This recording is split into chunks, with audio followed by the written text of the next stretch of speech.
প্রিয় ভাইরা, আল্লাহ রাব্বুল আলামিন ঈমানদারদেরকে পছন্দ করেন।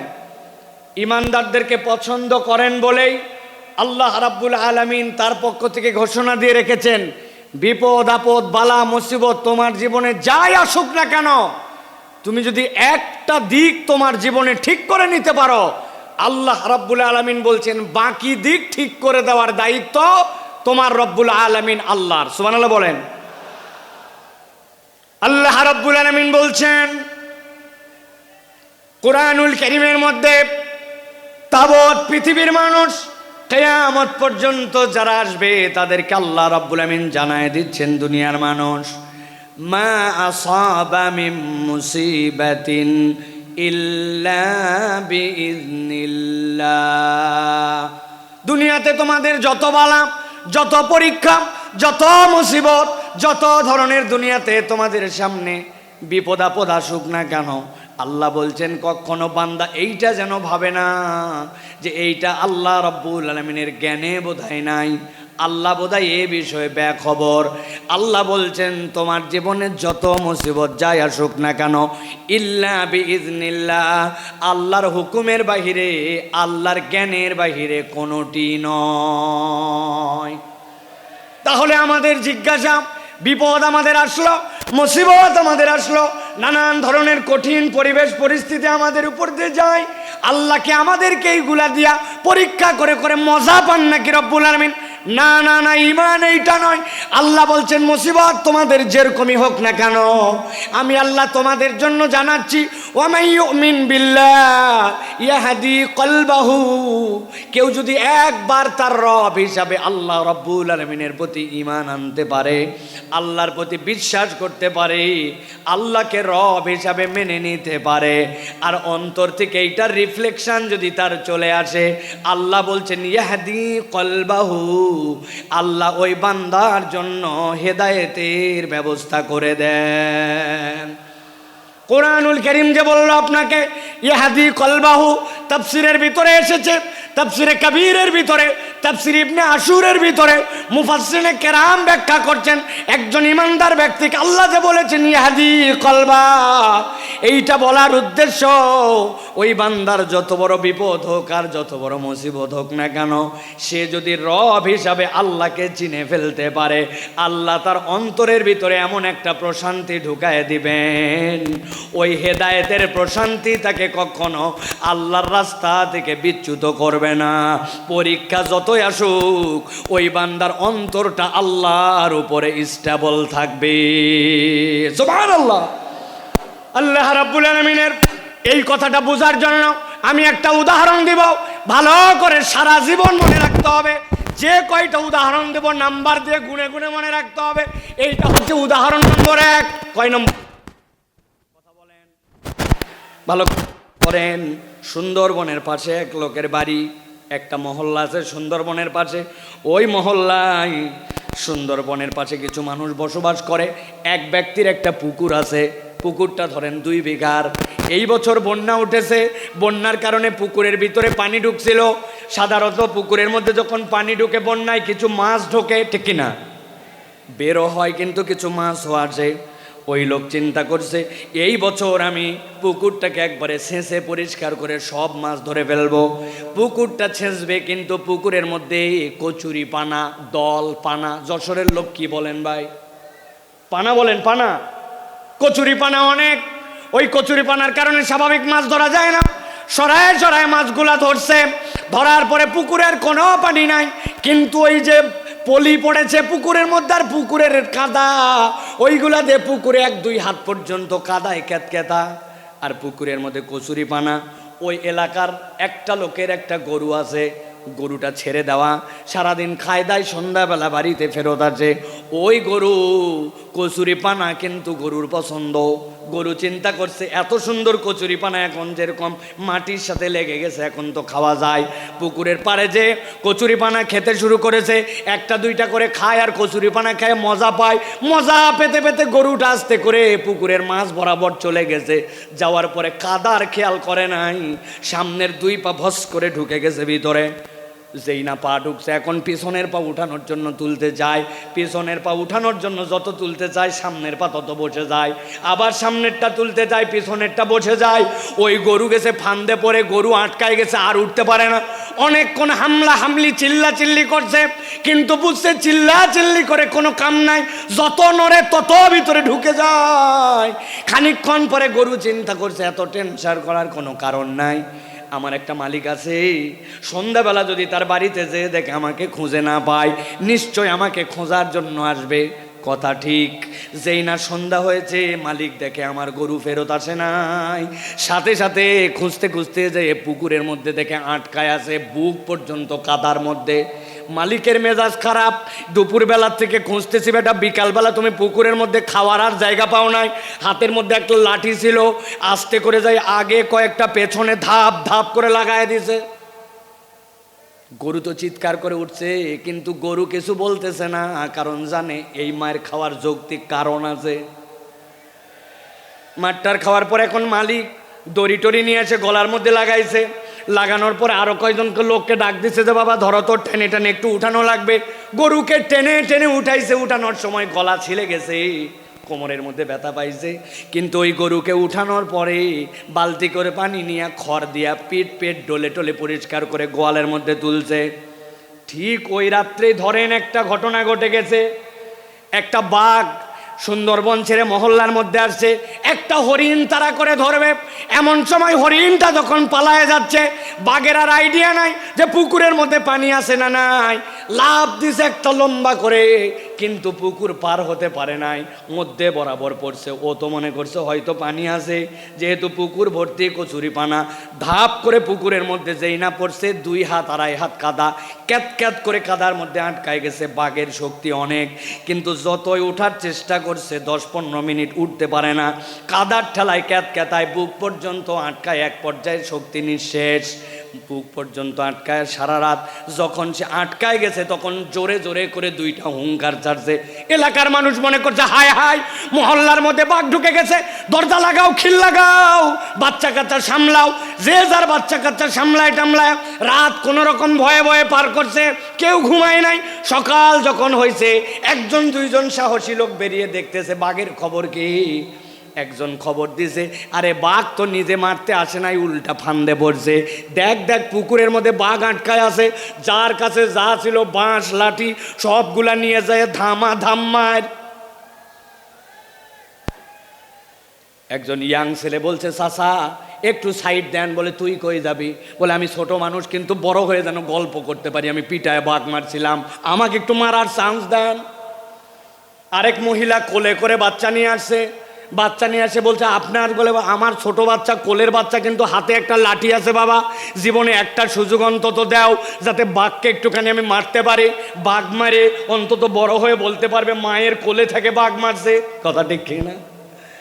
ভালো করে বোঝেন, জিজ্ঞাসা করব, মুসলমান সারা দেশ থেকে এখানে আসছেন, আপনারা শুধু যশোরের না, জিজ্ঞাসা করে উত্তর দেন, আপনার আমার দৃষ্টিভঙ্গিতে একটা গরু বেশি শক্তিশালী না বাঘ?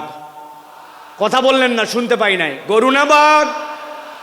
বাঘ বেশি শক্তিশালী, কিন্তু গরুর একজন স্থানীয় মালিক থাকার কারণে, একজন তত্ত্বাবধায়ক থাকার কারণে, কাদার মধ্যে আটকানোর পরেও সন্ধ্যাবেলা তুলে নিয়ে গেছে। কিছু মায়ের হয়তো খাইছে, কিন্তু বিপদ থেকে উদ্ধার পাইছে। কিন্তু বাঘের স্থানীয় মালিক না থাকার কারণে যতই শক্তি থাক, আটকাইছে তো আটকাইছে, উল্টা বাঁশ জলা খায় মরা লাগছে। ঠিক না? আমার আল্লাহ রাব্বুল আলামিন বলছেন, মা আসাবা মিন মুসিবাতিন ইল্লা বিইذنিল্লাহ ওয়া মান ইউমিন বিল্লাহ ইয়াহদি কলবাহু ওয়াল্লাহু বিকুল্লি শাইইন আলিম।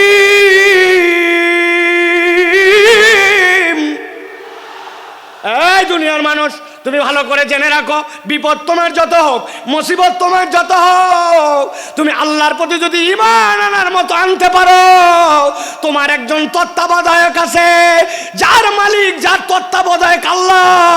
দুনিয়ার কেউ তাকে দাম না দিলে ওই লোকের কোনো ভয় পাওয়ার কারণ নাই। আর যদি মনে করেন আমেরিকা আমার তত্ত্বাবধায়ক, কানাডা আমার তত্ত্বাবধায়ক, পাশের দেশ আমার তত্ত্বাবধায়ক। তাহলে আমি আপনার কাছে একটা কথা পরিষ্কার করে জানতে চাই এবং বুঝাতে চাই, বুঝে থাকলে বলবেন তো ভাই, আমেরিকা কি আল্লাহর দুনিয়ার ভেতরে না বাইরে? কানাডা কি আল্লাহর দুনিয়ার বাইরে না ভেতরে? পাশের দেশটা কি আল্লাহর দুনিয়ার ভেতরে না বাইরে? তাহলে আপনি বাংলাদেশ থেকে টপকায়া দেশের বাইরে যায় কেমনে ভাবতেছেন আল্লাহর দুনিয়ার বাইরে?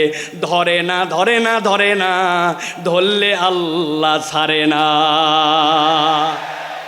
কেবল তো খেলা শুরু, ঠিক কি না? আপনারা ফুটবল খেলছেন না? ফুটবল খেলা কেমনে হয় দেখছেন আপনারা? সেন্টার থেকে খেলা শুরু। কোথা থেকে? সেন্টার থেকে খেলা শুরু হয়। এই পা ওই পা, এই পা ওই পা করতে করতে আস্তে করে বল যখন ডি বক্সের মধ্যে যায়, তারপরে চূড়ান্ত শট করে গোল দেওয়া হয়, ঠিক না?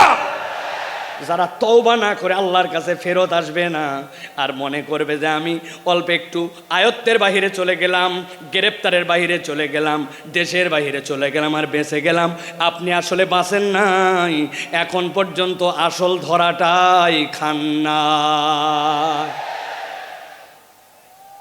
ভালো করে কথা বোঝেন, ঠান্ডা মাথায় কথাগুলো বোঝেন। সময় বড় সংক্ষেপ, কিন্তু কথাগুলো অত্যন্ত আপনাদের হৃদয়ের মধ্যে নিয়ে যাওয়ার। এখন কথা হলো বিপদ আল্লাহ রাব্বুল আমিনের নলেজের মধ্যে। আল্লাহ রাব্বুল আমিন ইমানদারকে উদ্ধারও করে দিতে চান। আল্লাহ রাব্বুল আমিন ওই বান্দার সকল বিষয়ে খবর রাখেন। এ বিষয়ে কি আমরা একমত? ঠিক আছে। এবার আল্লাহ বলছেন, আমার বান্দা, তোমাকে আমি বিপদ থেকে বাঁচায় দিতে চাই, তোমাকে আমি উদ্ধার করে দিতে চাই। আমি রব্বুল আমিন তোমাকে কল্যাণের রাস্তা দেখাতে চাই। কিন্তু রব্বুল আমিন বলছেন, আমি বান্দাকে যখন বাঁচাতে চাই, আমি রব্বুল আলামিনের একটা তরিকা আছে। উদাহরণ নম্বর 2। কয় নম্বর? কথা বললেন না ইয়াংরা? কয় নম্বর? ওই যে ডান পাশে তাকান, ডান পাশে 3তলা 4তলা বিল্ডিং দেখা যায়, দেখতে পাচ্ছেন? ওই দেখেন 4তলার মধ্যে আলো জ্বলে, 4তলার মধ্যে জানলা খোলা, ফ্যানটা ঘুরতেছে। এখন আপনাকে যদি কেউ বলে 4তলার মধ্যে যেহেতু আলো জ্বলতেছে, 4তলার মধ্যে ফ্যান চলতেছে, তাহলে আপনার স্বাভাবিকভাবে বিবেচনায় কি আসবে? এই বিল্ডিংয়ের 4তলায় মানুষ থাকে না থাকে না? মানুষ থাকে। কিন্তু আপনার এলাকার এক ছেলে বলতেছে, যতই মানুষ থাক, যাই থাক না কেন, আমি শিওর এইটাতে ওঠার জন্য কোনো সিঁড়ি নাই, এইটাতে ওঠার জন্য কোনো লিফট নাই, এইটাতে ওঠার জন্য কোনো মই নাই, যতই মানুষ থাক। এই কথা যদি বলে কেউ আপনার এলাকায়, ওই ছেলেকে, ওই লোককে কি বলবেন? কেন? ওই লোকের পাগল। তো পাগল বলবেন কেন? বলবেন স্ক্রু ঢিল, ঠিক কিনা? আন্দাজি হুজুর যা বলে তার সাথে হো বলেন না। মানুষের স্ক্রু থাকে নাকি? বলে হুজুর, ওই পাগল আর স্ক্রু ঢিল এইটা আক্ষরিক অর্থে নয়, এইটা রূপক অর্থে। ওই লোকটার ব্রেনে অসুবিধা আছে। তাছাড়া 4তলায় মানুষ থাকে আর সিঁড়িও নাই, লিফটও নাই, এইটাও হতে পারে না, ঠিক কিনা? আমার আল্লাহ রাব্বুল আমিন বলছেন, বিপদ আছে, বালা মুসিবত আছে, সব আছে, কিন্তু আমি রব্বুল আমিন তোমাকে উদ্ধার করতে চাই। গভীর মনোযোগ দেন। আল্লাহ সিঁড়ি বর্ণনা করতেছেন। এবার কিভাবে তুমি উদ্ধার পাবে? আল্লাহ বলছেন, ওয়াতিউল্লাহ ওয়াতিউর রাসূল ফাইন তাওয়াল্লাইতুম ফাইন্নামা আলা রাসূলিনাল বালাগুল মুবিন। আমার রব্বুল আমিন বলছেন, বান্দা, তোমাকে আমি বিপদ দিয়েছি শেষ করে দেওয়ার জন্য নয়, ধ্বংস করে দেওয়ার জন্য নয়। দুনিয়ার কোনো মানুষকে আমি জাহান্নামে দেওয়ার জন্য সৃষ্টি করি নাই। আমি আল্লাহ তোমাকে সিঁড়িটা বলে দিতে চাই। আল্লাহ বলছেন, 1 নম্বর সিঁড়ি, ওয়াতিউল্লাহ। 1 নম্বরে আল্লাহ রাব্বুল আলামিনের পূর্ণ ইতাআত করা লাগবে। আমি আপনাদের কাছে জিজ্ঞাসা করতে চাই, অত জোরে না বললেও সমস্যা নাই, কিন্তু বুঝে সুঝে বলবেন। আল্লাহ রাব্বুল আলামিনের যে ইতাআত করা লাগবে, এ বিষয়ে কি আমাদের কোনো সন্দেহ আছে? কিন্তু আমরা কি আল্লাহ রাব্বুল আলামিনের পূর্ণ ইতাআত করি? আমরা পূর্ণ ইতাআত করি না। এই মাহফিল এরকম নয় আমি খালি একচেটিয়া বলে যাব আর আপনি খালি শুনে যাবেন আর হ হ করে যাবেন। আমি আপনার চিন্তার খোরাক দিতে চাই।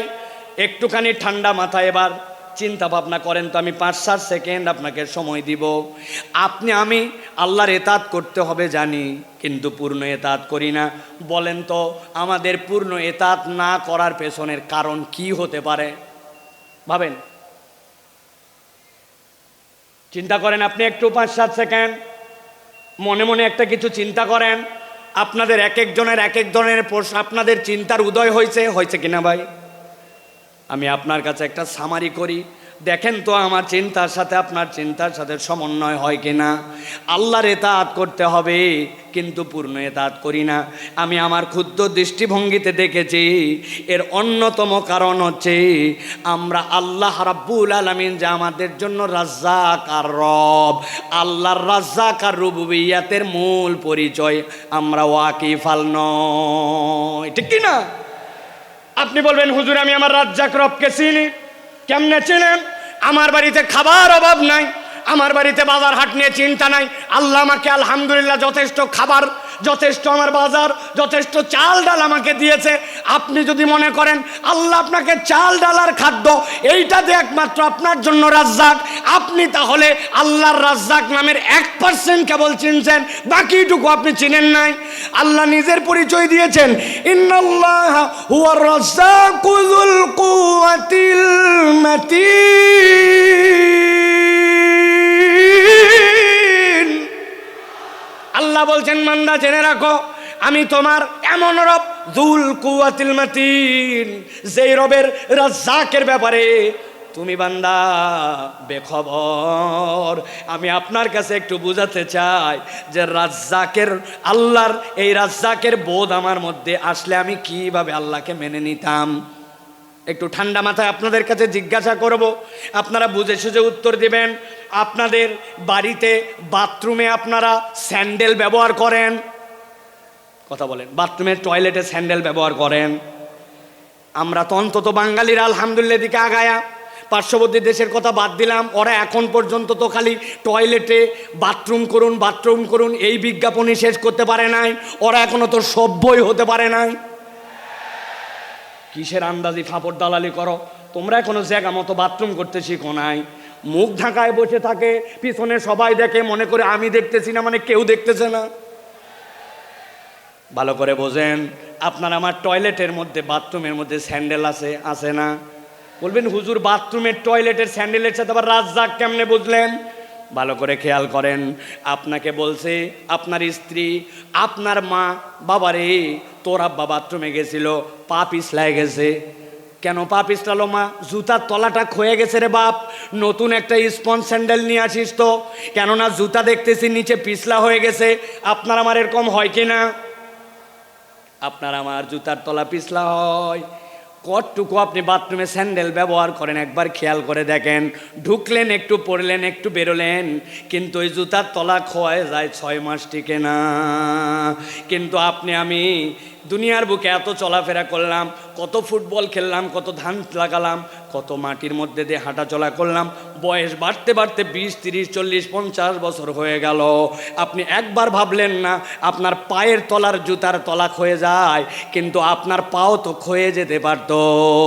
বান্দার পায়ের তলা যদি খোয়াইতো তাহলে যশোর অঞ্চলে যেগুলার বয়স 60-70 বছর, রাস্তায় খালি কাল্লাগুলা ঘোরাফেরা করার কথা। কিন্তু রব্বুল আলামিন আপনাকে রিজিক দিলেন, এইটা আপনার রিজিক যে আপনার পায়ের তলা খোয়ায় না। 19 বছর হলেই চুল রাখছি মাথায়, সুন্নত, কিন্তু এই চুল বড় হওয়ার পরে কাটছি কত শতবার, হিসাব নাই। কিন্তু আপনি কল্পনা করছেন মাথার চুল কত কাটলেন, কিন্তু ভুরুর চুল কতবার কাটা লাগছে? না, আপনার ভুরুর চুল কাটা লাগে নাই, মাথার চুল কাটা লাগছে। যেখানে যা করা লাগবে রব্বুল আমিন এইগুলার সমন্বয় করে আপনার জন্য দিলেন। আঙ্গুল, এই নখগুলো আপনি কত কাটলেন? বুধবার, বৃহস্পতিবার, শুক্রবারে আসার আগে, আপনি জুমাবারে আসার আগে নেলগুলা কেটে ফেলেন। নখগুলা বাড়লো, কিন্তু ওই 2 বছর বয়সে আপনার দাঁত উঠে গেছে। অনেক বাচ্চা কাচ্চার 13-14 মাসেও দাঁত উঠে যায়। ওই দাঁত ওঠার পরে এই যে আমার দাঁত এই পর্যন্ত এসে দাঁড়ায় গেল, 70 বছর দাঁত আর বাড়লো না, কিন্তু নখ বেড়ে গেল। কে আপনার এইটা নিয়ন্ত্রণ করে? আল্লাহ বলছেন তুমি চিনতে পারো নাই, তোমার রব যিনি রাজ্জাক তিনি এইগুলা তোমার জন্য নিয়ন্ত্রণ করে। ভালো করে বোঝেন। আল্লাহ বলছেন ওয়াতিউল্লাহ, আল্লাহকে ইতাআত করো। আর আপনি আল্লাহ রাব্বুল আলামিনের কোন নিয়ামত খুঁজে পান না। আপনি কখনো কল্পনা করেন নাই যে দুনিয়ার মানুষ যা কিছু করে অবচেতন মনে বেশি করে? বুঝাতে পারি নাই? মানুষ চেতন মনে নয়, অবচেতন মনে বেশি কাজ করে। বলবেন হুজুর কেমনে? ভালো করে খেয়াল করেন। এই যে Sakina medical, Ad-din medical college হাসপাতাল, বুকের মধ্যে ব্যথা, আপনার ডাক্তারের কাছে আসছেন, ডাক্তার বলছে আপনার বুকের সমস্যা, হার্টে, তবে এটা বাঁচার উপায় আছে। কি উপায় ডাক্তার সাহেব? বলেন আমি আরো বাঁচতে চাই। পরামর্শ দিছে, কোনো টেনশন নাই, তবে একটা সাবধানতা অবলম্বন করতে হবে। 1 মিনিটে আপনাকে শ্বাস নিতে হবে 20 বার। যদি 21 বার নেন ঝামেলা আছে, আর যদি 19 বার নেন ঝামেলা আছে। এখন আপনি বাড়িতে আসছেন প্রেসক্রিপশন নিয়ে, এরপরে আপনি এখন হাতে সব সময় শুধু ঘড়ি, কারণ আপনাকে 1 মিনিটে কয়বার শ্বাস নিতে বলছে? 20 বার। 21 বার নিলেও ঝামেলা, 19 বার নিলেও ঝামেলা। ওই লোক এখন নিঃশ্বাস নাই, 1 2 3 4 5 6 8 9 10, সারাদিন খালি গুনে আর নিঃশ্বাস নেয়। 1-1.5 ঘন্টার বেশি গুনার হিসাব মিলাতে পারবেন না। আপনি যদি গুনে তো দুনিয়ার বুকে 2 ঘন্টাও টিকে থাকা সম্ভব নয়। এইগুলো অবচেতনভাবে রব্বুল আলামিন সব নিয়ন্ত্রণ করেন। যিনি নিয়ন্ত্রণ করেন তিনি রব, তিনি আপনাকে আমাকে এই রিজিক দিয়া রাখছেন, ঠিক না? যশোর অঞ্চলে পিঠার অঞ্চল, ঠিক না ভাই? পিঠাপুলি জামাইরে খাওয়ান তো আপনারা, না খাওয়ান না? বাদ দিছেন না? এখনো খাওয়ান, জামাইরে খাওয়াই। খেজুরের রসের অঞ্চল, অদ্ভুত আল্লাহ নিয়ামত দিয়েছেন। এই নিয়ামতকে রব্বুল আলামিন ভরপুর করে দিয়েছেন। এক জামাই আপনার এলাকায় আসছে, সকালবেলা শাশুড়ি পিঠা খাইতে দিছে। উনি বলছে আম্মা আমার পিঠা কোথায় দেন? বলছে জামাই চোখ খোল। বলছে আম্মার দুঃখের কথা বলেন না, গতকালকে তাড়াহুড়া করে আসছি, আসার সময় চোখের চার্জার আনতে ভুলে গেছি। কি আপনার চোখ যদি চার্জার দিয়ে চার্জ দেওয়া লাগতো, আপনার মোবাইল একদিন গেলে বন্ধ হয়ে যায়, অথচ সারা দিনে 22,000 বার চোখের পলক ফেলছেন। একটা পলকের ডিউরেশন সর্বোচ্চটা 24 সেকেন্ড হতে পারে, যেটাকে পলক হিসাবে কাউন্ট করা হয় সময়ের ক্ষেত্রে। কিন্তু আপনি 22,000 বার চোখের পলক ফেলেছেন, কোনোদিন হিসাব করেন নাই। যিনি এইটা অকৃত্রিমভাবে করায় যাচ্ছেন তিনি আপনার আমার রব রাজ্জাক। সুবহানাল্লাহ বলেন। 4টা জিনিস জিজ্ঞাসা করবো, উত্তর দিতে হবে আপনাদেরকে। রেডি আছেন সবাই? রেডি? বলেন তো ভাই, ঝালের স্বাদ কেমন? ঝাল ঝাল। কাঁচা মরিচের স্বাদ কেমন? লবণ। বললেন না? রসগোল্লা, করল্লা। এখানে ডাক্তার সাহেব মহিউদ্দিন ভাই আছে না? অনেক ডাক্তার আছে না?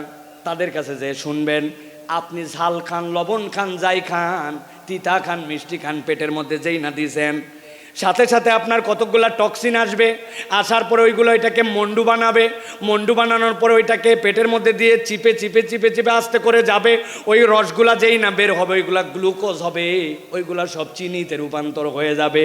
যেই না আপনার পেটের মধ্যে চিনি হয়ে গেল, এরপরে আপনার চোখের জন্য যেইটা লাগবে, আপনার হার্টের জন্য যেইটা লাগবে, কিডনির জন্য যেইটা লাগবে, আপনার অঙ্গ প্রত্যঙ্গের জন্য যেখানে যেইটা লাগবে সেইটা অটোমেটিক সার্কুলেট হয়।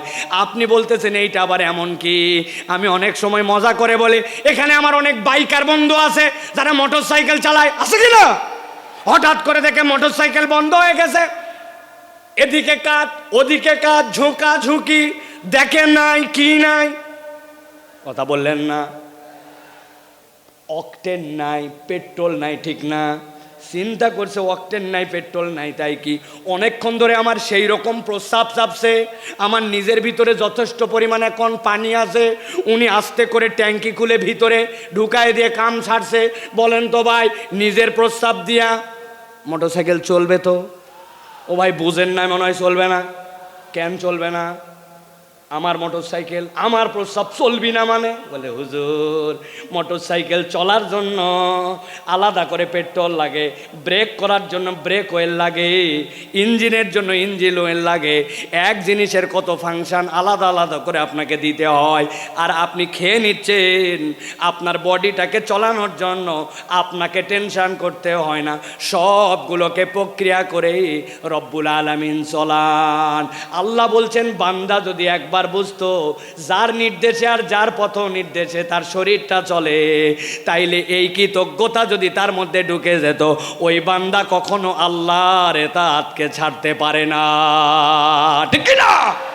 আমার আল্লাহ রাব্বুল আলামিন এই জন্য বলছেন ওয়াতিউল্লাহ ওয়াতিউর রাসূল ফাইন তাওয়াল্লাইতুম ফাইন্নামা আলা রাসূলিনাল বালাগুল মুবিন।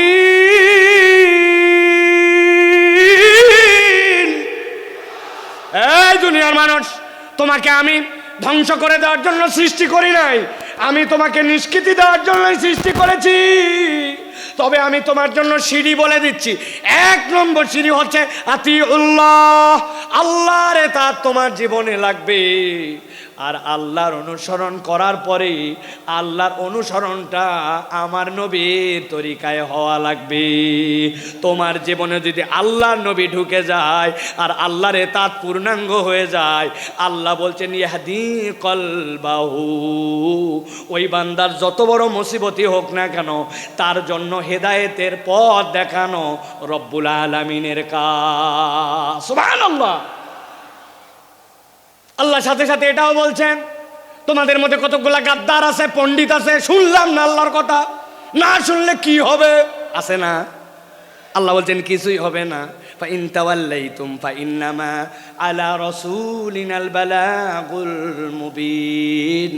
আমি আল্লাহ জানায় রাখলাম, তুমি যদি মুখ ফিরায় নাও, নবী আর নবীওয়ালা কাজ যারা করে তাদের দায়িত্ব হচ্ছে বার্তাটা পৌঁছায় দেওয়া।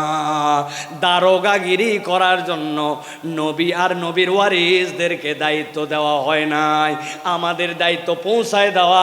শুনলে তোমার ভালো, না শুনলে তোমার বিপদ, ঠিক কি না? আমরা বহুবার বলেছি জুলুম করেন না, মানুষের প্রতি অত্যাচার করেন না, মিথ্যা মামলা দিয়ে মানুষকে ফাঁসায়েন না, অযথা মানুষের নামে গায়েবী মামলা দিয়েন না, মানুষকে গুম খুন নির্যাতন আয়না ঘর করেন না। আমরা কোরআন হাদিস দিয়ে শতবার বুঝাইছি, তারা বলছে আমাদেরকে ধরে কে?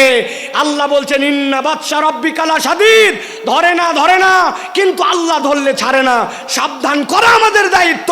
যদি না মানি আল্লাহ বান্দার সাথে কি করবেন এটা আল্লাহর ফয়সালা, ঠিক কি না? চোখের সামনে সব প্রমাণ, আপনি তারপরে প্রমাণ খুঁজে পান না। যাদেরকে আপনি অপমান করে অপদস্থ করে দেশ থেকে বের হতে বাধ্য করেছিলেন, যাদেরকে মিথ্যা মামলা দিয়ে অন্যায় করে জাতির সামনে লাম্পট্য চরিত্রের অপবাদ দিয়ে ভিতরে ঢুকিয়েছিলেন, আল্লাহ তাদেরকে এমন সম্মানিত করেছেন, তারা আজকে মঞ্চে বক্তব্য দেয়, তাদের কথা শোনার জন্য লক্ষ মানুষ আসে। আর যারা বাধা দিয়েছিল, অন্যায় করেছিল, তাদেরকে খুঁজে পাওয়া যায় না, ঠিক না?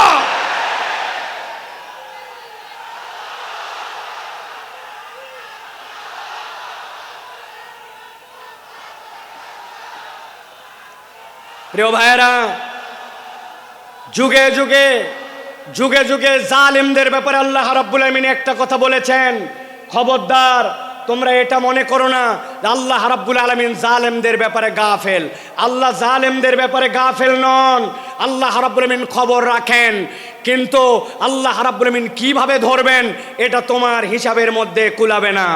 আজকে আল্লামা মামুন আল হক আপনাদের সামনে কথা বলবেন। এই একটা মানুষকে নিয়ে যে পরিমাণ অপমান অপদস্থতা তারা দেখিয়েছে, একজন আলেমে দ্বীনের হাতের মধ্যে হাত করা লাগিয়েছে, পায়ের মধ্যে ডান্ডা বেরি লাগিয়েছে, মাথার মধ্যে বারবার বলেছেন আমাদের ভয় নাই, হেলমেটটা পরায়ও না, শুধু জাতির কাছে অপদস্থ করার জন্য মিথ্যা বুলেট প্রুফ জ্যাকেট, মিথ্যা মাথার মধ্যে হেলমেট, এইগুলো দিয়ে আলেমকে অপমানিত করতে চেয়েছে। আল্লাহ দেখায় দিয়েছেন অপমান যারা করেছিলে আজকে তোমাদের পরিণতি কি। এই জন্য আমরা বলতে চাই, এখনো যারা আছেন, আগামীতেও যারা আসবেন, আপনারা যদি মনে করেন একদল গেছে আমরা সামনে বাপের বেটা, আপনাদেরকেও সতর্ক করতে চাই, আলেম ওলামা, ইসলামপন্থী, কোরআনওয়ালা, তাদের সাথে বেয়াদবি করলে দুনিয়া আখিরাতে আল্লাহ তাদেরকে ছাড় দিবে না। সাবধান হয়ে চলবেন, সাবধান হয়ে চলবেন। এটা আমাদের কথা নয়, আল্লাহ রাব্বুল আলামিনের কথা। আল্লাহ রাব্বুল আলামিন বলছেন, ভালো করে জেনে রাখো দুনিয়ার মানুষ, ওয়ামা খলাকতুল জিন্না ওয়াল ইনসা ইল্লা লিয়াবুদুন। আমি জিন আর ইনসান এখানে কাউকে খাস আর আম করি নাই, গণভাবে তোমাদেরকে আল্লাহর ইবাদতের জন্য সৃষ্টি করেছি। অতএব তুমি যদি আল্লাহর আবদ হও, সেটা যেখানেই হোক না কেন, আল্লাহর উবুদিয়্যাতের মধ্যে ঢুকতে পারলে নিষ্কৃতির পথ আছে। আল্লাহর উবুদিয়্যাতের মধ্যে ঢুকতে না পারলে বাঁচার দ্বিতীয় কোনো রাস্তা নাই। আল্লাহ রাব্বুল আলামিন আমাদেরকে যেন এই কথাগুলি বোঝার তৌফিক দান করেন, বলেন আল্লাহুম্মা আমিন। প্রিয় ভাইরা, আমি মূল আলোচনার মধ্যে প্রবেশ করব, তবে তার আগে এতক্ষণ যেটি বললাম এটা আমার নিজস্ব চিন্তা চেতনায় আমি খেয়াল করে দেখেছি। আমাদের যে মাহফিলগুলো হয়, এই মাহফিলগুলোতে আমাদের যারা শ্রোতারা আসেন তারা একটু এলোমেলো বাউন্ডারিহীন আসেন। কি শুনলাম আর কি শুনবো, খানিকক্ষণ আসলাম, স্লোগান দিলাম, তকবির দিলাম, হই হই করলাম, চলে গেলাম। এই মাহফিল বড় মাহফিল, লোক দেখানোর মাহফিল করে লাভ নাই। এই জন্য আমি চিন্তা করি যেখানেই যাই আগে অন্তত একটু আইল দেই, আইল বাঁধা। আইল চেনেন আপনারা? ভাই আইল যদি না থাকে পানি বাঁধবে? কথা বললেন না, পানি বাঁধবে? আসলে আমাদের থেকে অনেক ডিস্টেন্স হয়ে গেছে আপনাদের, তাই না ভাই? একটু দূরে চলে গেছেন আপনারা। প্রিয় ভাইয়েরা, আইল যদি না থাকে তাহলে পানি যেরকম বাঁধে না, তো আমাদের জীবনে আমি যে কথাটা শুনবো এই কথাটার আগে একটা আইল লাগবে, যে আমি কেন এই কথাটা শুনতেছি, এই কথাটা আমার শোনা কেন জরুরি। আমি তো আল্লাহ রাব্বুল আলামিনের পূর্ণ ইতাআতে ঢুকতে চাই, কিন্তু আমার জীবন ভর এমন অপরাধ, এমন ভুলভ্রান্তি যে আমি কোনো লাইন খুঁজে পাই না, আমি কোন লাইনে যাব। তো ওই লাইনটা বোঝানোর আগে আমি একটু আইল দিলাম। এখন আপনাদের সহযোগিতা নিয়ে আমরা সরাসরি একটু তাফসীরের মধ্যে প্রবেশ করতে চাই। আপনারা প্রবেশ করতে চান? আছেন আপনারা ইনশাআল্লাহ? কারা কারা আছেন দুই হাত উঁচু করে একটু দেখান। কথা বলবেন না, কোনো কথা বলবেন না, চুপচাপ হাত নামান, হাত নামান, হাত নামান, হাত নামান। থামেন থামেন, তকবির দিয়েন না ভাই, কত সময় সংক্ষেপ, আপনাদের অনেক আবেগ আমরা জানি, তকবির দিয়েন না। একটু আপনাদের মোবাইলের লাইট আছে? আছে? একটু শার্ট করে 5 সেকেন্ড সময় দিলাম, জ্বলায় ফেলেন দেখি। হ্যাঁ, একটু জ্বলায় ফেলেন। যার যার মোবাইল আছে কথা বলবেন না, একটা কথা হবে না, একজনও না। জ্বলাইছেন? এবার হাতটা উঁচু করেন, দুই হাত, দুই হাত। যারা জ্বলাতে পারে নাই শিখায় দেন কেমনে জ্বলাতে হয়। হাত উঁচু করেন, হাত উঁচু করছেন, শক্ত করেন, শক্ত, একটু শক্ত, একটু ডানে দিকে নড়া দেন, এবার একটু বামে দেন, এবার একটু সামনে দেন, একটু পিছনে দেন, এবার একটু পিছনে টানা দেন, টানা দেন। এবার হাতটা সোজা করেন, সোজা সোজা সোজা করেন। এবার হাতটা এরকম করে নড়াচড়া দেন, দুই দিকে নড়াচড়া দেন। এবার হাতটা সোজা করেন, স্ট্রেট, নো নড়চড়। গলাটা পরিষ্কার করেন, ভালো করে দিছেন। এবার আমরা আকাশ বাতাস মুখরিত করে আল্লাহর একটা তাকবীর দিয়ে আলোচনার মধ্যে প্রবেশ করতে চাই। যারা আসমান জমিন মুখরিত করে একটা তাকবীর দিতে পারবেন তারা বলেন আল্লাহুম্মা আমিন। এই স্বেচ্ছাসেবক ভাইরা, আপনারা দিবেন না তাকবীর? নাকি আপনারা ওয়াজের বাইরে? আপনারা তো ওয়াজের ভিতরে। হাত সোজা করেন। কারা কারা জ্বলাতে পারে না শিখায় দেন, হাত সোজা করেন। সোজা করছেন? আল্লাহুম্মা আমিন বলেন। এবার একটা আকাশ বাতাস মুখরিত করে তাকবীর দেখতে চাই। আমি আল্লাহু আকবার আসতে বলবো, লিল্লাহি তাকবীর, আপনারা জোরে করে আল্লাহু আকবার বলবেন, যাতে কোনো বিতাড়িত শয়তান এখানে থাকতে না পারে। পারবেন ইনশাআল্লাহ? দেখে এটা তাকবীর দেন, লিল্লাহি তাকবীর, লিল্লাহি তাকবীর। আল কোরআনের আলো, আল হাদিসের আলো, তোমার নেতা আমার নেতা, তোমার নেতা আমার নেতা, আলেম ওলামা যেখানে আল্লাহর আইন যেখানে লিল্লাহে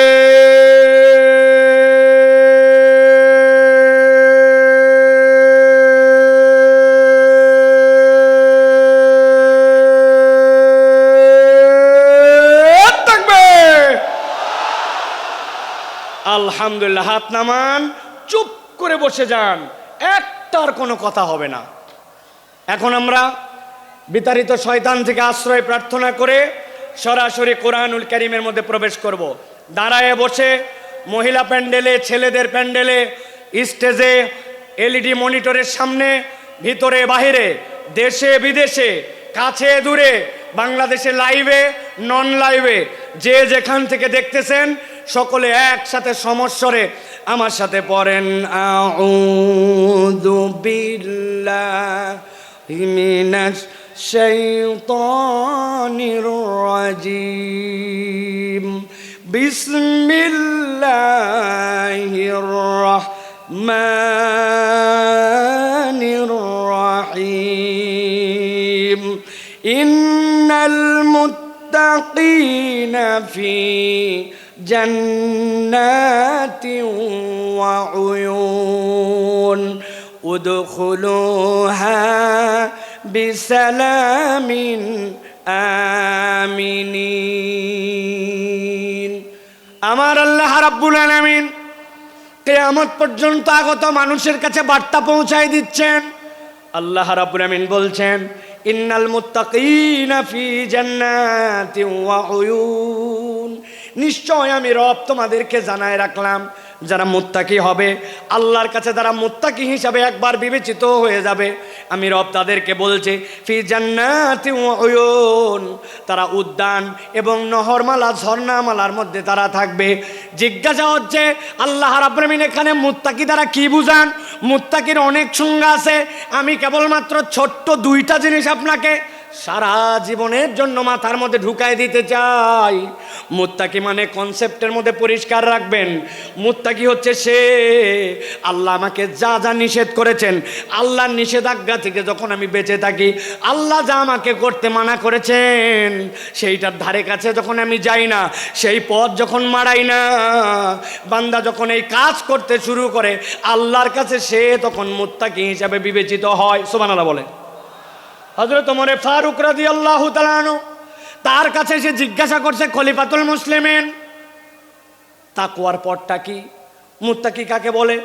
ছোট্ট কথায় হযরত ওমর ফারুক বলেছেন, তুমি কি কখনো এমন গিরিপথ দিয়ে চলেছো, পাহাড়ের মাঝ দিয়ে এক পাহাড় তার এক পাহাড় যাওয়া লাগবে, আবার ওই পথটার মধ্যে অনেক কাঁটার গাছ আছে, চলেছি, ওই রাস্তায় তুমি কেমনে চলেছো আমাকে একটু দেখাও। সাহাবী ডেমনস্ট্রেশন করে দেখাচ্ছেন খলিফাতুল মুসলিমিন আমিরুল মুমিনিন, যখন দেখেছি পাহাড়টা নিচু, আমার মাথা বেঁধে যাবে, মাথাটা নিচু দিছি, আবার যখন দেখছি উঠা লাগবে উঠছি, ডান দিকে ফিরা লাগবে ডানে ফিরছি, বাম দিকে কাত হওয়া লাগবে ফিরছি, আর আমার গায়ের মধ্যে যে কাপড়টা ছিল ওইটা যেন কোনো কাঁটার গাছের মধ্যে আটকায় না যায়, ওই জন্য কাঁটার গাছের মধ্যে আটকানোর থেকে বাঁচার জন্য কাপড়গুলা জড়ো করে করে আমি চলাফেরা করছি।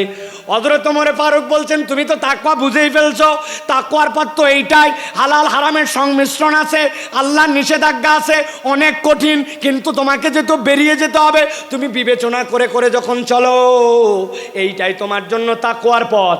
আল্লাহ বলছেন ওই তাকওয়ার পথে চলে যারা মুত্তাকি হবে, ইন্নাল মুত্তাকিনা ফি জান্নাতি ওয়া উয়ুন, আমি রব্বুল আমিন তাদের জন্য জান্নাত আর তাদের জন্য ঝর্ণা রেখেছি। আল্লাহ ডাক দিয়ে বলবেন উদখুলুহা বিসালামিন আমিনিন, ওর মধ্যে তোমরা নিরাপত্তার সাথে প্রবেশ করো। আল্লাহ মূলত বোঝাতে চান আমার বান্দা যে একবার হবে, আমার এতাতকারী যে হবে, আমি তাকে জাহান্নামের জন্য সৃষ্টি করি নাই, আমি তাকে জান্নাত দিতে চাই। সুবহানাল্লাহ। কিন্তু বান্দা মনে মনে চিন্তা করছে, আমার তো গুনাহ খাতার কোনো শেষ নাই, আমি কেমনে বাঁচবো, আমি কেমনে এই পথকে গ্রহণ করব। আল্লাহ রাব্বুল আমিন বলছেন বান্দা তুই ভয় পাস না, আমি তোর জন্য ঘোষণা করতেছি। রব্বুল আলামিন কোরআনুল কারীমের 5 নম্বর সূরা মায়েদা এর 74 নম্বর আয়াতের মধ্যে বলছেন আফালা ইয়াতুবুনা ইলাল্লাহ ওয়া ইস্তাগফিরুনাহু ওয়াল্লাহু গফুরুর রহিম। আমার আল্লাহ বলতেছেন, এই দুনিয়ার মানুষ ভালো করে বোঝো, আমি রব তোমাকে বললাম আফালা ইয়াতুবুনা ইলাল্লাহ, তুমি কি আল্লাহর দিকে ফেরত আসবে না? ওয়াস্তাগফিরুনাহু, আর তুমি কি তোমার রবের কাছে ক্ষমা চাইবে না? এটার দ্বারা আল্লাহ কি বুঝাতে চান? তুমি যদি আল্লাহর কাছে ফেরত আসো আর যদি ক্ষমা চাও, আল্লাহ বলছেন আমি রব্বুল আমিন নিজেকে ঘোষণা দিলাম আল্লাহু গফুরুর রাহিম, রব তাকে দয়াময় ক্ষমা করার জন্য রেডি আছে। সুবহানাল্লাহ।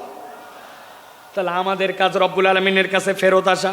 আল্লাহ অন্য আয়াতে বলতেছেন কুলিয়া ইবাদিয়াল্লাযীনা আসরাফু আলা আনফুসিহিম, কুল, হে নবী আপনি বলে দেন, ইয়া ইবাদিয়া, হে আমার বান্দারা, আল্লাযীনা, যারা, আসরাফু, বাড়াবাড়ি করে ফেলেছো, আলা আনফুসিহিম, নিজেদের অন্তরের উপরে, লা তাকনাতু মির রাহমাতিল্লাহ, তুই তোর রবের দয়া থেকে কখনো ভরসাহীন হয়ে যাস না। ইন্নাহু হুয়াল গফুরুর রহিম, আল্লাহ বলছেন তোর রব নিশ্চয় ক্ষমাকারী আর নিশ্চয় তোর রব রাহিম। আল্লাহ এরপরে বান্দাকে বলছেন ওয়ানিবু ইলা রাব্বিকুম ওয়া আসলিমু লাহু, আল্লাহর কাছে ফেরত আয় আর একবার বল আল্লাহ ভুল হয়ে গেছে, এখন আমি তোমার কাছে আত্মসমর্পণ করলাম। কোন পর্যন্ত ডিউরেশন?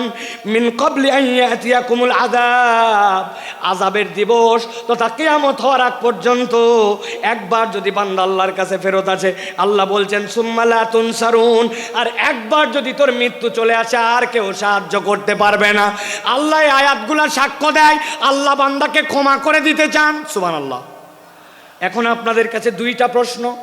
এক নম্বরে, আল্লাহ রাব্বুল আমিন ক্ষমা করে দিতে চান, আমরা কি ক্ষমা পাইতে চাই?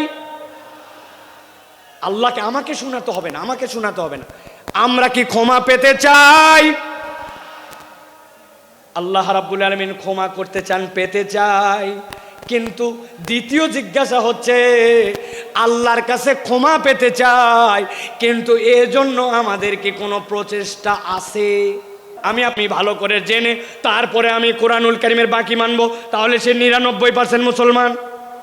কত পার্সেন্ট? 0 কোরআনের একটা অক্ষরও যদি আপনি অস্বীকার করেন আপনি 0% মুসলমান, ঠিক না? আপনি না বলছিলেন আমানতু বিল্লাহি ওয়া মালাইকাতি ওয়া কুতুবিহি, আমি আল্লাহর প্রতি ঈমান আনি, রসুলের প্রতি, কিতাবের মধ্যে যা কিছু আছে সবগুলোর উপর, তাহলে আপনার কি ঈমান আনা হয়েছে? কথা বললেন না, হয়েছে? বাঁচার উপায় কি?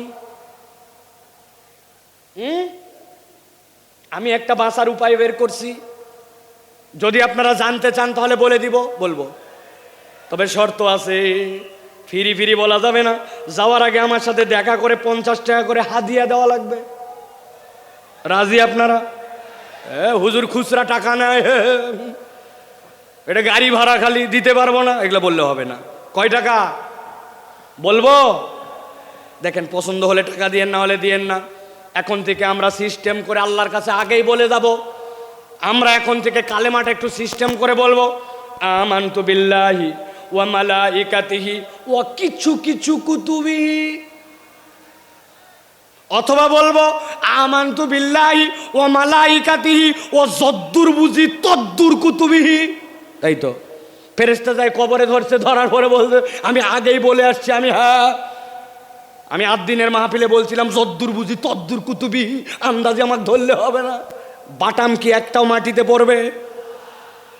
এই জন্য ভালো করে বোঝেন, ইসলামের বেসিক আপনাকে মেনে নিতে হবে, ওইটা আপনার জন্য ঈমান। তাহলে আমলে সলে কি? আল্লাহ তো ক্ষমা করতে চান। আল্লাহ রাব্বুল আলামিন আমলে সলে নবীকে দিয়ে শিখিয়ে দিয়েছেন। আপনি আপনার জীবনে কিছু নেক কাজ করতে শুরু করেন। নবীজি বলছেন লিল মুমিনি আলাল মুমিনি সিত্তু খিসাল, একজন মুমিনের জন্য আরেকজন মুমিনের নিম্নতম 6টা দায়িত্ব আছে, আপনি এগুলা পালন করেন। আপনি মসজিদে ঢুকছেন, 5 মিনিট হাতে সময় আছে, অযথায় বসবো না, 2টা রাকাত তাহিয়াতুল মসজিদ পড়ি, 2টা রাকাত দুখুলুল মসজিদ পড়ি, তারপরে বসবো। 2 রাকাত সময়, 2 মিনিট সময় আছে, সুবহানাল্লাহি বিহামদিহি সুবহানাল্লাহিল আযীম পড়ি, ধান লাগাচ্ছি, আস্তাগফিরুল্লাহ আস্তাগফিরুল্লাহ আস্তাগফিরুল্লাহ, সারাদিনে নিয়ত করছি 100 বার অন্তত দরুদ শরীফ পড়ে ফেলবো। আপনি আপনার আমলগুলা যখন এরকম করে বাড়াতে শুরু করবেন, দেখা হলে সবার আগে সালাম দিব, মানুষকে মসজিদে নেওয়ার জন্য চেষ্টা করব। অনেক মুরব্বী আছে, এই কথা আমি বহু জায়গায় বলছি, আপনার কারণে মসজিদে বাচ্চা কাচ্চা মুসল্লি আসে না। আপনারা মুরব্বীরা রাগ করেন না, আমি কিন্তু আমার সবচেয়ে বাংলাদেশের সিনিয়র মুরব্বী ভাই, ওই ভাইয়ের দাওয়াতে কিন্তু এখানে আসছি। ভাই বলি যদিও, উনি আমার অনেক সিনিয়র। ভালো করে বোঝেন, মুরব্বীদের কারণে অনেক মুসল্লিরা আসে না। বাচ্চা কাচ্চা মসজিদে আসে, একটু হাসাহাসি করে না ভাই? একটু কথাবার্তা বলছে, মুরব্বীর গেছে একবারে মাথা গরম হয়ে চিন্তা করছে কোন বেটায় এত বড় হাসলো, আমি তাকে দেখাবো। উনি শেষ বৈঠকে বসে আছে, এখন আত্তাহিয়াতু পড়তেছে, আত্তাহিয়াতু লিল্লাহি ওয়া সাল্লাম। কার বেটা এরকম করলে ওরে দেখি তো, আল্লাহুম্মা সাল্লি আলা মুহাম্মদ। মনে হয় এটা হচ্ছে আকবরের বেটা হতে পারে। এরপরে আল্লাহুম্মা ইন্নী যালামতু নাফসি পড়তেছে, আর চিন্তা করছে যে ইমাম সাহেব এত লম্বা দোয়া পড়তেছে, বেয়াদবগুলা হাসাহাসি বন্ধ করে না। উনি এই সকল ভাবতেছে আর চিন্তা করছে, খালি নামাজ শেষ হক্ত দেখাচ্ছে। আসসালামু আলাইকুম ওয়া রাহমাতুল্লাহ, আসসালামু আলাইকুম ওয়া রাহমাতুল্লাহ। আছে না? এমন ঝাঁকি মারছে, ওই বাচ্চা মসজিদ থেকে বাড়াইছে, ওই বাচ্চার মসজিদে আসে না, ঠিক কিনা? এই মুরব্বী যারা আছেন, কার কার পকেটে চকলেট আছে বার করেন। কার পকেটে আছে দেখি একটু। বলে হুজুর চকলেট কেন লাগবে?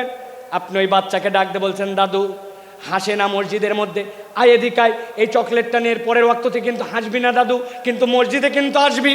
পরের ওয়াক্তে আবার দেখা হয়েছে, হাসে নাই, দেখছেন, পাশে নিয়ে দাঁড় করে আরেকটা চকলেট বের করে দিয়েছেন। এক ছেলে কয়দিন চকলেট খায় পছন্দ করবে না? 2 দিন পরে 5 টাকার একটা কয়েন বের করে হাতে দিয়ে বলছেন, দাদু একটা বিস্কুট কিনে খাস, তুই তো চমৎকার করে নামাজ পড়িস।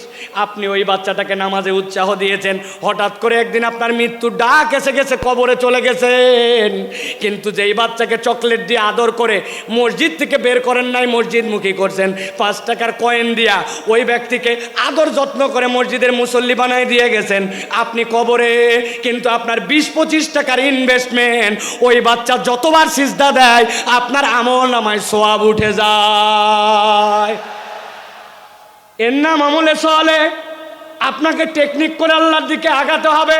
আল্লাহ বলছেন, আমার বান্দা যদি আমানু আমিলুস সলিহাত মিনহুম মাগফিরা ওয়া আজরান আযীমা, আমার বান্দাকে আমি রব কেবল ক্ষমাই করব না, আমি বিশাল পুরস্কার দিয়ে দিব ঈমানের সাথে। এই জন্য আমলে সালেহ লাগবে। সাথে সাথে হাদিসের গবেষণায় বোঝা যায়, কোনো ব্যক্তি যদি আল্লাহ রাব্বুল আলামিনের কাছে গুনাহ মাফের উদ্দেশ্যে একবার ইস্তেগফার করে, রব্বুল আলামিন তাকে আরো 3টা নিয়ামত দেন। 1 নম্বরে রব্বুল আলামিন ওই বান্দার কঠিন অবস্থা থেকে উদ্ধার করে দেন। 2 নম্বরে তার দুশ্চিন্তা দূর করে দেন। 3 নম্বরে তার রিজিকের পেরেশানি আল্লাহ তুলে দেন। সুবহানাল্লাহ। তাহলে ক্ষমা লাভের উপায় কয়টা? ভুলে গেছেন? কয়টা? 5টা। 1 নম্বর গেল, এবার চলেন 2 নম্বর। 2 নম্বর হচ্ছে আল্লাহর কাছে ক্ষমা চাওয়া। বান্দা যদি ক্ষমা পেতে চায়, আল্লাহর কাছে তাকে ক্ষমা চাইতে হবে। আল্লাহ রাব্বুল আমিন বলছেন, ওয়ামান ইয়ামাল সুআন আও ইয়াজলিম নাফসাহু সুম্মা ইস্তাগফিরিল্লাহ ইয়াজিদিল্লাহ গফুরুর রহিমা। আমার আল্লাহ বলছেন, বান্দা ভালো করে বুঝো, ওয়ামান ইয়ামাল, তোমাদের মধ্যে যে করে ফেলে, সুআন কোন গুনাহ, আও ইয়াজলিম নাফসাহু, অথবা নিজের উপরে সে জুলুম করে ফেলছে, সুম্মা ইস্তাগফিরিল্লাহ, 1 মুহূর্ত দেরি করে নাই, তার রবের কাছে সে ইস্তেগফার করেছে। আল্লাহ বলছেন, কেউ যদি আল্লাহর কাছে ইস্তেগফার করে, ইয়াজিদিল্লাহ গফুরুর রহিমা, আল্লাহর কাছে ইস্তেগফার করলে আল্লাহকে সে দয়াময় ক্ষমাশীল হিসাবে পাবে। সুবহানাল্লাহ। আল্লাহ চান আমার বান্দা আমার কাছে মাপ চাক, কিন্তু ওই মাপ চাওয়াটা যেন মাথা খাটানো মাপ চাওয়া হয়, ওই মাপ চাওয়াটা যেন ঠোঁটের মাপ চাওয়া না হয়, ওই মাপ চাওয়াটা যেন স্বয়ং বেয়াদবি না হয়। অনেক সময় বাচ্চা কাচ্চাকে বাপ মা কারোর সাথে বেয়াদবি করলে বলে, বল সরি, বল সরি, বল। ওই বাচ্চা এমনভাবে সরি বলে, সরি বলাটাও একটা বেয়াদবি, সরি এমনভাবে বলছে। তো আমরাও অনেক সময় আল্লাহর কাছে বেয়াদবের মতো মাপ চাই। আপনারা বুঝতে পারেন নাই আমার কথা, জন্য এই কথাটার সাথে সাড়া দেন নাই। আমরা আল্লাহর কাছে অনেক সময় বেয়াদবের মতো মাপ চাই। ঠিক বলছেন যারা বোঝেন নাই। এক্সাম্পল দিয়ে বুঝাই। ইমাম সাহেব সালাম ফিরাচ্ছে, খেয়াল করেন। আসসালামু আলাইকুম ওয়া রাহমাতুল্লাহ, নামাজ শেষ। আসসালামু আলাইকুম ওয়া রাহমাতুল্লাহ আছে। আপনি কি বলছেন আল্লাহর কাছে? আরেকটা বুঝাই।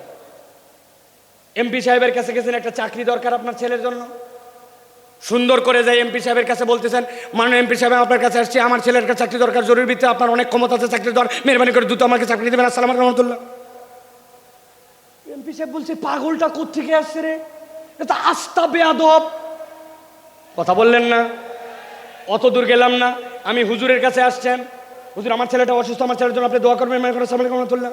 হুজুর বলবে, কি রে, পাগল না ছাগল রে, আমার কাছে এত জোরে এসে দোয়া চাচ্ছে। আপনি হুজুর, আপনি এমপি সাহেব, আপনি লোকের কাছে যদি এরকম করে চান, তাইলে ওই লোক আপনাকে বেয়াদব বলে। আর আল্লাহর কাছে আমার প্রয়োজন, কিন্তু আমি এমন ভাবে আল্লাহর কাছে চাই, 2 মিনিট হাতের সময় নাই, মনোযোগ দিয়া কায় মনোবাক্যে দিল লাগায়া আল্লাহর কাছে সিজদায় পড়ে 5 মিনিট 10 মিনিট ধরে কেঁদে কেঁদে আল্লাহর কাছে আমরা মাপ চাই না, অথচ আমার গুনাহ খাতার কোনো শেষ নাই। আপনাদের অবস্থা জানি না। আজকে সকাল থেকে আমার গুনাহ যদি আমার কপাল দিয়ে লেখা হতো নিয়ন সাইনের মতো, স্টেজে উঠতে দিত না। অনেক মুরব্বী মানুষ মনে করছে বোধহয় মুরব্বীর দাড়ি পেকে গেছে, গুনাহ নাই। একটা মহিলা তার সামনে দিয়ে চলে গেছে, অন্তরের মধ্যে এমন কথা উদয় হয়েছে, ওইটা যদি বাহিরের মানুষ জানতো, দাড়িওয়ালার আর ইজ্জত থাকতো না। জানা গুনাহ, অজানা গুনাহ, ভুলে যাওয়া গুনাহ, আমার আপনার আমল নামায় গুনার কোনো শেষ নাই। কিন্তু আল্লাহর কাছে কায় মনোবাক্যে দিল দিয়ে 5 মিনিট চাওয়ার মতো সময় নাই, ঠিক কিনা? এই জন্য বলছি, আমি এমনি এমনি বলি নাই যে আল্লাহর কাছে বেয়াদবের মতো চাওয়া যাবে না। ক্ষমা চাওয়া মানে কি খালি আস্তাগফিরুল্লাহ আস্তাগফিরুল্লাহ আস্তাগফিরুল্লাহ, এটা নয়। আপনি দিল থেকে অনুতপ্ত হইয়া আল্লাহর কাছে চাওয়ার মতো যদি চান, আমি মাঝে মাঝে বলি, আপনাদের কাছেও বলি, ও ভাই আপনার নামাজটাকে একটু সুন্দর বানান। আমি নামাজ সুন্দর বানানোর জন্য একটা শুধু পরামর্শ দেই, আজকের থেকে শপথ নেন, আপনার জামাত ছাড়া ব্যক্তিগত যত সুন্নত নফল আমি 7 তাসবির নিচে রুকু সিজদা আর দিব না। রাজি? সুবহানাল্লাহ সুবহানাল্লাহ সুবহানাল্লাহ সুবহানাল্লাহ সুবহানাল্লাহ সুবহানাল্লাহ, এরকম 60টা তাসবিহ পড়ব রুকুতে। সুবহানা রাব্বিয়াল আযীম, সুবহানা রাব্বিয়াল আযীম, সুবহানা রাব্বিয়াল আযীম, এরকম করে 60টা তাসবিহ রুকুতে, 60টা তাসবিহ সিজদাতে। আমার নফল ব্যক্তিগত নামাজ আজকের থেকে 60টা তাসবির নিচে হবে না। রাজি আছেন ইনশাআল্লাহ? হঠাৎ করে উঠে গেছি 3 বার পরে, রেগুলার অভ্যাস, আবার টাইট করছি পরের রাকাত থেকেই, না আমি তো 7 তাসবির নিচে উঠবো না। আমি আল্লাহর কসম করে বলতেছি, আপনার নামাজের 50% সুন্দর হয়ে যাবে। তাহলে 2 নম্বর আল্লাহর কাছে ক্ষমা চাওয়া, 3 নম্বরে আল্লাহর কাছে তওবা করা। বলেন 3 নম্বর তওবা করা, বলেন। অনেকে বলবেন, হুজুর ইস্তেগফার আর তওবার মধ্যে কি পার্থক্য? একটু আগেই তো বললেন ইস্তেগফারের কথা, ক্ষমা চাওয়ার কথা, তাহলে তওবার মধ্যে পার্থক্য কি? তওবার রকম আছে 4টা, দীর্ঘ আলোচনা, সেদিকে যাব না। কিন্তু তওবার মানেটা ভালো করে বোঝেন।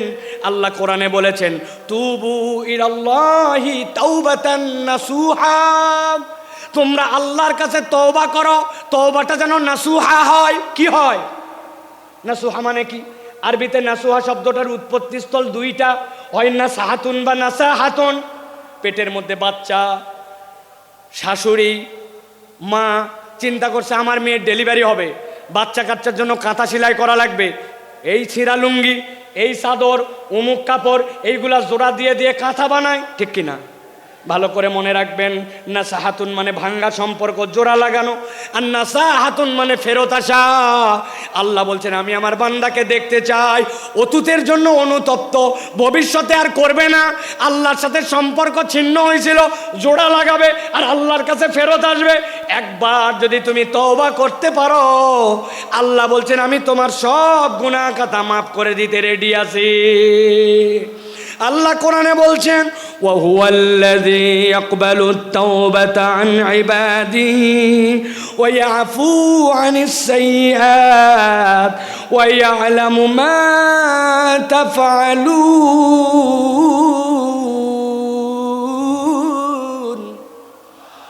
আমার আল্লাহ বলছেন ওয়া হুয়াল্লাযী ইয়াকবালুত তাওবা, তিনি তো সেই রব যিনি তওবা কবুল করেন আন ইবাদিহি, তার না বান্দা এগুলা। আল্লাহ বলছেন ওই আফু আনিস সাইয়্যাত, আর তিনি তো তার দোষ ত্রুটিগুলা ক্ষমা করে দেন। ওই আলামু মা তাফালুন। যুবক রে, মোবাইলে এমবি কিনে রাত্রে কি দেখেছো? বাহিরে জুব্বা টুপি লাগায়া ঘুরছো, মানুষ হুজুর হুজুর বলছে, কিন্তু নামাজের অবস্থা কি ছিল, আমলের অবস্থা কি ছিল, ভিতরের অবস্থা ছিল কেউ জানে না। আল্লাহ বলছেন মৃত্যুর খাটলি সকলের কাছে লেগে যাবে, কিন্তু আল্লাহ সব জানেন। আল্লাহ চান আমার বান্দাকে আমি ক্ষমা করে দেই। এই জন্য আল্লাহ বলছেন বান্দা যেন আল্লাহর সাথে ভাঙা সম্পর্ক জোড়া লাগায়, আর আল্লাহর কাছে যেন বান্দা ফেরত আসে। সুবহানাল্লাহ। ভাঙা সম্পর্ক জোড়া লাগায় তওবা করে করে যদি আল্লাহর কাছে ফেরত আসে, আল্লাহ কেমন পছন্দ করেন। নবীজি বলছেন এক লোক মরুভূমির পথে রওনা হয়েছে, উটের পিঠের মধ্যে তার খাবার। 7 দিনের রাস্তা ধরেন, অর্ধেক পেরিয়েছে। যেই না অর্ধেক রাস্তা পার হয়েছে, যাওয়ার পরে একটু গাছের নিচে ক্লান্তি আসছে, ঘুমায় গেছে। ঘুমায় যাওয়ার পরে ঘুম থেকে উঠেছে, উঠার পরে দেখে হায়রে আমার যে খাবার সব উঠ ছিল, উঠ নাই, উঠ পালায় গেছে। মরুভূমিতে যদি কারো উঠ পালায়, ওই উঠ আর ফেরত আসে না। ওই বান্দা জানে সামনে 3 দিন যে আগাবে এই তার ক্ষমতা নাই। মরুভূমি যে গরম, একদিনে শেষ হয়ে যাবে। পিছনে যে বাড়িতে ব্যাক করবে সেই সুযোগ নাই। ওই লোক তো ঘাবড়ায় গেছে, নিশ্চয় এখন নিশ্চিত আমার মৃত্যু। মৃত্যুর চিন্তায় ওই লোক আবার ঘুমায় গেছে। আল্লাহর নবী বলছেন এরপরে হঠাৎ করে সে উঠেছে, উঠার পরে দেখে উটটা আবার তার সামনে এসে হাজির হয়ে গেছে। ওই উট আর পালায় যায় নাই, খাদ্য নিয়ে তার সামনে দাঁড়ায়া উত্তেজিত হয়ে সে বলছে আয় আল্লাহ, আপনি আমার গোলাম আর আমি আপনার মাবুদ। যদিও কথাটা হাকিকি না, কিন্তু আনন্দে উত্তেজিত হয়ে বলছে। আসলে বলার কথা আল্লাহ আপনি আমার মাবুদ আর আমি গোলাম, কিন্তু উত্তেজনায় কথা ঘুরে গেছে। নবী বলছেন হারানো উট পেয়ে উটের মালিক যেরকম খুশি হয়, কোনো বান্দা যদি 1000 ভুল করুক না কেন, একবার তওবা করে আল্লাহর কাছে ফেরত আসে, আল্লাহ এর থেকে অনেক বেশি খুশি হয়ে যায়। সুবহানাল্লাহ বিহামদি। এই জন্য প্রিয় ভাইরা, আল্লাহর কাছে তওবা করে আমাদেরকে ফেরত আসতে হবে। তাহলে 1 নম্বর ঈমান এবং নেক আমল, 2 নম্বর আল্লাহর কাছে ক্ষমা চাওয়া, 3 নম্বর তওবা করা, 4 নম্বর তাকওয়া অর্জন করা। কি করা? তাকওয়া অর্জন। আল্লাহ বলছেন ইন্নাল্লাযীনা ইয়াখশাউনা রাব্বাহুম বিল গায়ব লাহুম মাগফিরাতুন ওয়া আজরুন কাবীর, মাগফিরাতুন ওয়া আজরুন কাবীর। আল্লাহ বলছেন যারা আল্লাহকে ভয় করে, আল্লাহকে ভয় করে চলে, আল্লাহ ভয় করাটাই অটোমেটিক রব্বুল আলামিন বলছেন তার ক্ষমা প্রাপ্তির কারণ হয়। সুবহানাল্লাহ। আমরা বাংলাদেশ নিয়ে স্বপ্ন দেখি, বাংলাদেশ সোনার বাংলাদেশ হবে, বাংলাদেশ দুর্নীতিমুক্ত বাংলাদেশ হবে। এর জন্য দুর্নীতি দমন কমিশন, এর জন্য সিসিটিভি, এর জন্য অনেক কিছু আমরা আয়োজন দেখলাম। কিন্তু জিজ্ঞাসা করতে চাই, এত আয়োজন করেও বাংলাদেশকে কি দুর্নীতি মুক্ত করা গেছে? দুর্নীতি মুক্ত তো হয় নাই, আরও দুর্নীতি বেড়েছে। আমি মজা করে বলি, দুর্নীতি দমন কমিশন একটা স্টেপ নিয়েছে, দুর্নীতিকে না বলুন। এই জন্য প্রত্যেক জেলা শহরে, প্রত্যেক ডিসি অফিসে সেমিনার হবে, বিভিন্ন জায়গায় ফেস্টুন লাগানো হবে, স্টিকার মারা হবে, দুর্নীতিকে না বলুন। এর জন্য বাজেট হয়েছে ধরেন 10 কোটি টাকা। আল্লাহর কি কাম, এই 10 কোটি টাকার 8.5 কোটি টাকা দুর্নীতি হয়েছে। আপনি না দুর্নীতিকে না বলবেন বলছেন, কিন্তু কোথায় দুর্নীতি দূর করতে পারলেন? সিসি ক্যামেরা লাগাইছেন, দুর্নীতি যায় নাই। আমি পাসপোর্ট অফিসে গেছিলাম, আমার পাসপোর্টের 6 মাসের নিচে মেয়াদ শেষ, অনেক আগের কথা। পাসপোর্টটা রিনিউ করতে হবে। পাসপোর্টে যাওয়া, অফিসে যাওয়ার আগে আমাকে লোকজন বলছে প্রস্তুতি নিয়ে যায়েন। আমি চিন্তা করছি প্রস্তুতি মানে বোধহয় কলম কাগজ, তাই তো নাকি? জি না, প্রস্তুতি মানে মাল পানি, ঠিক কিনা? আমি এইগুলা নিয়ে গেছি। যাওয়ার পরে এখন পাসপোর্ট অফিসের দোতলায় আমাকে খালি ঘুরায়, অনেক ঘুরাইয়া ঘুরাইয়া ঘুরাইয়া, টাকাও নেয় না, কাজও করে না, কি জ্বালা। অনেকক্ষণ পরে বলছে নিচে চলেন। দোতলার থেকে যখন আমাকে নিচে নিয়ে আসছে, নিচে আনার সময় একটা সিঁড়ি, মধ্যে একটা ল্যান্ডিং, এরপর আরেকটা সিঁড়ি। তো এক ধাপ সিঁড়ি পার করে মধ্যে যে জায়গা, ওই জায়গায় দাঁড় করায় বলছে টাকা ছাড়েন। আমি বললাম ভাই, তোমাকে এই টাকা দেওয়ার জন্য তো বহুতক্ষণ ধরে আমি ঘুরি, তুমি এতক্ষণ ঘুরাই এই জায়গায় এনে কেন টাকা চাও? বলে হুজুর তাহলে শোনেন, এই বিল্ডিংটি পুরাটা সিসি ক্যামেরা নিয়ন্ত্রিত। আমরা মনিটরে চেক করে দেখছি, পুরা বিল্ডিংয়ের সব জায়গাটা ভিডিওতে আসে, খালি এই জায়গাটা ধরে না। তো যেই জায়গাটা ধরে না ওই জায়গায় উনি টাকা খায়। তাহলে দুর্নীতি দূর করতে চান আর দেশকে সোনার বাংলা বানাতে চান, কখনো এটা সম্ভব নয় যদি না মানুষের দিলকে আল্লাহর ভয়ে ভীত করে একটা উন্নত চরিত্রের প্রজন্ম তৈরি করা না যায়, শিক্ষা সংস্কার করা যদি না যায়, এই প্রজন্মকে কখনো মানুষের মতো মানুষ এই বাংলাদেশকে সোনার বাংলাদেশ বানানো সম্ভব নয়। কিন্তু আমরা দেখেছি আমাদের শিক্ষা ব্যবস্থায় গাফলতি, নানান জায়গায় গাফলতি। এইগুলা আসলে কার কাছে আমরা বলবো আর কে যেন কথা শুনবে, এইরকম একটা অবস্থা হয়ে যাচ্ছে। এই জন্য আমরা স্পষ্ট কণ্ঠে বলতে চাই, বাংলাদেশকে যারা সোনার বাংলাদেশ বানাতে চান, আপনাদেরকে কোরআন হাদিসের শিক্ষায় এই জনগোষ্ঠীকে শিক্ষিত করতে হবে, এর কোনো বিকল্প নাই, ঠিক কিনা? আল্লাহ রাব্বুল আলামিন সর্বশেষ বলছেন 5 নম্বরে তোমাদের জন্য, যারা ক্ষমা পেতে চাও তোমাদের উপায়টা হচ্ছে 5 নম্বরে। 1 নম্বর ঈমান ও নেক আমল, 2 নম্বর আল্লাহর কাছে ক্ষমা চাওয়া, 3 নম্বর তওবা, 4 নম্বর তাকওয়া অর্জন, 5 নম্বর আল্লাহর জন্য দান খয়রাত করা। কি করা বলেন না, কি করা? আমরা কৃপণের কৃপণ হয়ে গেছি, আমাদের হাত খোলে না। আপনাদের এলাকায় খবর নিয়ে দেখবেন, মসজিদে আপনাদের জুমার দিনে মুসল্লি 200 জন, প্রত্যেকটা মুসল্লি যদি 20 টাকা করে দেয়, মসজিদে 4000 টাকা হয়। 4 জুমা মিলাইয়া মসজিদে একটা ভালো ফান্ডিং হয়ে যায় 20,000 টাকার। মসজিদ কারো দিকে তাকাতে হয় না। কিন্তু আমাদের মুসল্লিদের অবস্থা এমন, মসজিদে সেরা টাকা দেয়, একটা টাকা পকেটের থেকে বের হয় না। আপনি যদি ক্ষমা পেতে চান আপনাকে দান খয়রাত করতে হবে। দান খয়রাত না করলে ক্ষমা পাওয়া যায় না। দান খয়রাত ক্ষমা প্রাপ্তির মাধ্যম। আমি ছোট্ট 2টা হাদিস বলে শেষ করে দিব। এক মহিলা নবীজির কাছে আসলো, আসার পরে নবীজির জন্য একটা বুর্দা নিয়ে আসলো। বুর্দা মানে এমন একটা চাদর, পাশ দিয়ে ঝালর লাগানো। মহিলাটা ইয়ামেন থেকে সেই চাদর নিয়ে আসছে। সাহাবীরা বলছে নবী সাল্লাল্লাহু আলাইহি ওয়াসাল্লামের কাছে আসে যখন বলল হাযা হাদিয়াতুল লাকা ইয়া রাসূলুল্লাহ, নবীজি এমনভাবে হাত পেতে ওইটা নিলেন যেন কতই না তার প্রয়োজন। সম্মান জানায় নবীজি নিলেন। নেওয়ার পরে নবীজি গায়ে দিলেন। সাহাবায়ে কেরাম বলছেন নবীজির গায়ে এত সুন্দর লাগছিল, এত সুন্দর ড্রেসে আমরা নবীকে খুব কমই দেখেছি। হঠাৎ করে একজন সাহাবী বলে ইয়া রাসূলুল্লাহ, আপনার চাদরটা আমাকে দেন।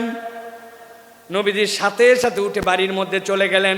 সাহাবীরা বুঝলেন নবীজি পুরাতন চাদর পরে নতুন চাদরটা ওই সাহাবীকে দিয়ে দিবেন। সাহাবায়ে কেরাম ওই সাহাবীকে বললেন তুমি এই কাজ করলে কেন? নবীজি দেখলেন না কত সুন্দর লাগতেছিল, কত আগ্রহ করে নিলেন, তুমি কেন এখনই চাইলে? ওই সাহাবী বলতেছেন ও আমার সাহাবীরা, চাদরের যে খুব বেশি আমার দরকার তাও না, কিন্তু আমি চেয়েছি নবীজি চাদরটা গায়ে দিয়েছেন, আর কেউ গায়ে দেয় নাই, ওই চাদরটা দিয়ে যেন আমার দাফন কাফন হয়, এই জন্য আমি চাদরটা চাইছি। ঠিক ঠিক নবীজি বাড়ির থেকে বের হয়েছে, তার হাতে চাদরটা তুলে দিলেন। আল্লাহ নবীর কাছে কেউ চেয়েছে আর ফেরত গেছে এরকম কোনো প্রমাণ নাই। এক মহিলা নবীজির জন্য কয়টা খেজুর আর একটা শশা নিয়ে আসছে।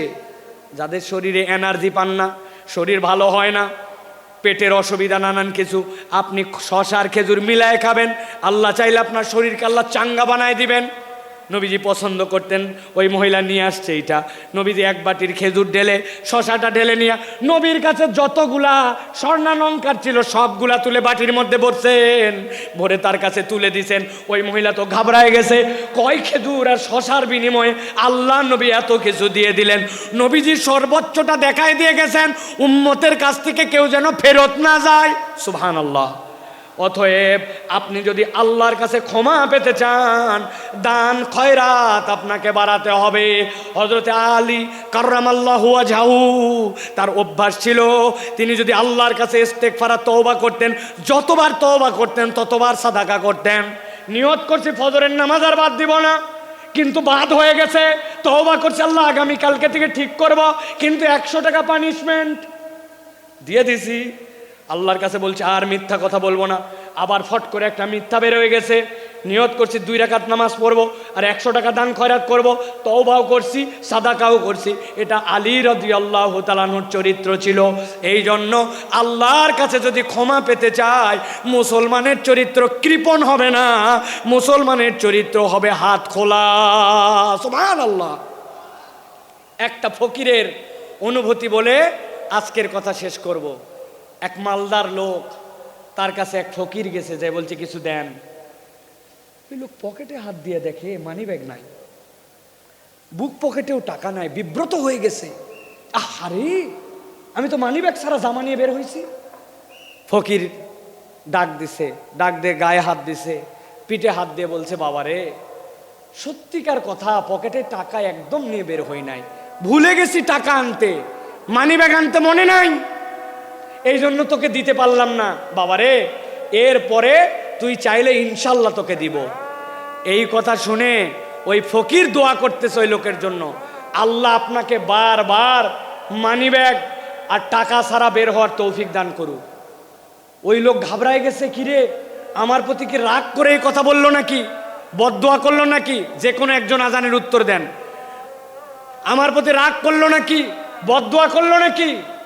বলছে বাবা তুই এই কথা বললি কেন, যে বারবার আপনি মানি ব্যাগ ছাড়া বের হন? ও বলতেছে শোনেন, টাকা চাইলে তো কতকেই দেয়, ভালো মনে দেয়, খারাপ মনে দেয়, অনেক টাকা দেয়, কিন্তু আমরা যারা দরিদ্র মানুষ, হত দরিদ্র মানুষ, মানুষ আমাদের সাথে একটু সুন্দর করে কথা বলে না, কেউ একটু গায়ে হাত দিয়ে আদর করে কথা বলে না। টাকা চাইলে টাকাটা দেওয়ার সময় কেমন করে জানি দেয়।